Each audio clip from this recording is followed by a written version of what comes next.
नमस्कार दोस्तों, मेरे YouTube चैनल में आपका बहुत बहुत स्वागत है। आज के इस वीडियो में हम आपको पीपल पथवारी की कथा सुना रहे हैं। एक प्रचलित कथा के अनुसार एक गांव में एक गुजरी रहती थी। उसने अपनी बहू से कहा कि तू दूध दही बेचाया कर। तब फिर वो एक दिन दूध बेचने गई। कार्तिक का महीना था। वहाँ पर सभी औरतें पीपल सींचने के लिए आती थी। वो भी वहाँ जाकर उस पीपल के पास बैठ गई और पूजा करने वाली औरतों से पूछने लगी कि तुम यहाँ पर क्या कर रही हो। इस पर औरतें बोली कि हम तो पीपल पथवारी सींच रहे हैं। तो उसने पूछा कि इससे क्या होता है।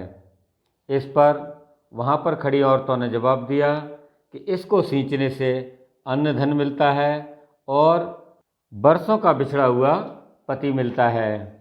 इस पर उस गुजरी ने कहा कि तुम तो इसे पानी से सींच रही हो, मैं इसे दूध दही से सींचूंगी। इस प्रकार वह गुजरी की बहू दूध दही लेकर बेचने के लिए जाती थी, किंतु वह दूध दही को न बेचते हुए वहाँ पर जाकर पीपल पथवारी को सींचती थी। जब वह शाम को घर आती थी तो उसकी सास रोज उससे कहती थी कि तू दूध दही बेचकर आई है तो ला पैसे दे। उसने कहा कि जब कार्तिक का महीना पूरा हो जाएगा तब लाकर दे दूंगी। ऐसे ही करते करते कार्तिक का महीना पूरा हो गया। पूर्णमासी के दिन गुजरी पीपल पथवारी के पास जाकर धरना देकर बैठ गई।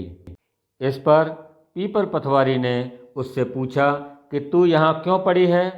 तब उसने कहा कि मेरी सास दूध दही देती है, अब उसके घर जाऊंगी तो पैसे मांगेगी और मेरे पास पैसे नहीं हैं।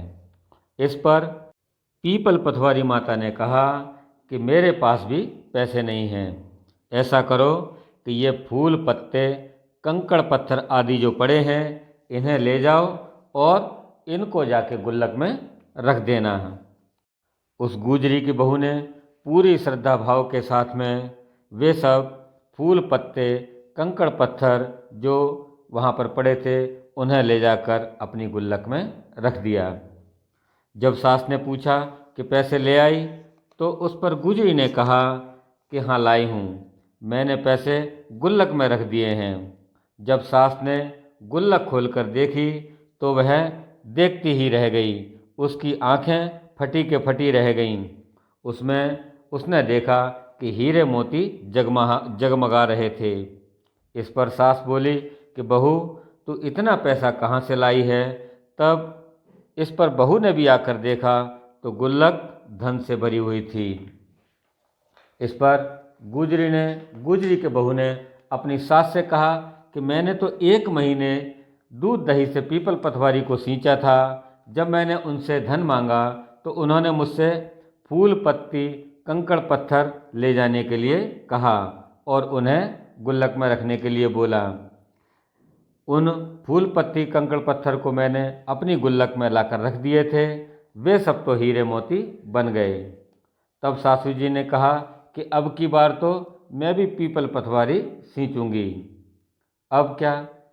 अब सासू क्या करती है कि दूध दही तो बेच आती थी और हांडी धोकर पीपल पथवारी में डालाती थी। फिर अपनी बहू से कहती कि मुझसे पैसे मांग। बहू ने कहा कि कभी बहू भी पैसे सास से मांगती है। तो सास बोली कि तुझे तो पैसे मांगने ही पड़ेंगे। इस पर बहू ने सास से दूध दही के पैसे मांगे। तब सासू जी पीपल पथवारी के पास जाकर धरने पर बैठ गई और उन्होंने उसे भी वही फूल पत्ते कंकड़ पत्थर इत्यादि उठाने के लिए कहा और उन्हें गुल्लक में रखने के लिए कहा। इस प्रकार वह गुजरी की सास भी फूल पत्ते कंकड़ पत्थर आदि उठाकर लाके उसने अपनी गुल्लक में रख दिए। जब बहू ने उसे खोलकर देखा तो उसमें कीड़े मकोड़े किलकिलबिला रहे थे। बहू ने सास से कहा कि सासू जी ये क्या है। तब सास ने बहू से कहा कि पीपल पटवारी ने तो मुझसे दुभांत की है। तुझे तो धन दिया है और हीरे मोती आदि दिए हैं और मुझे कीड़े मकोड़े इत्यादि। तब सब बोले कि बहू तो सत्य से उसे सींचती थी, पूरी आस्था से पीपल पटवारी को सींचती थी, और सास लोभ लालच से, धन की भूख से पीपल पटवारी को सींचती थी। इसीलिए हे पीपल पटवारी माता, जैसा आपने बहू को दिया वैसा सबको देना, और जैसा सास को दिया वैसा किसी को न देना। बोलिए पीपल पटवारी मैया की जय। दोस्तों, आपको कैसी लगी हमारी यह कथा, आप हमें कमेंट बॉक्स में जाकर अवश्य लिखें। और सभी हिंदू संस्कृति की धार्मिक कथाएं, कहानियां, व्रत, त्यौहार और परंपरा से जुड़ी कथाओं को सुनने के लिए आप हमारे चैनल को सब्सक्राइब कीजिए। कथा सुनने के बाद इसे लाइक कीजिए और दूसरों के साथ इसे शेयर कीजिए। धन्यवाद। जय श्री कृष्ण।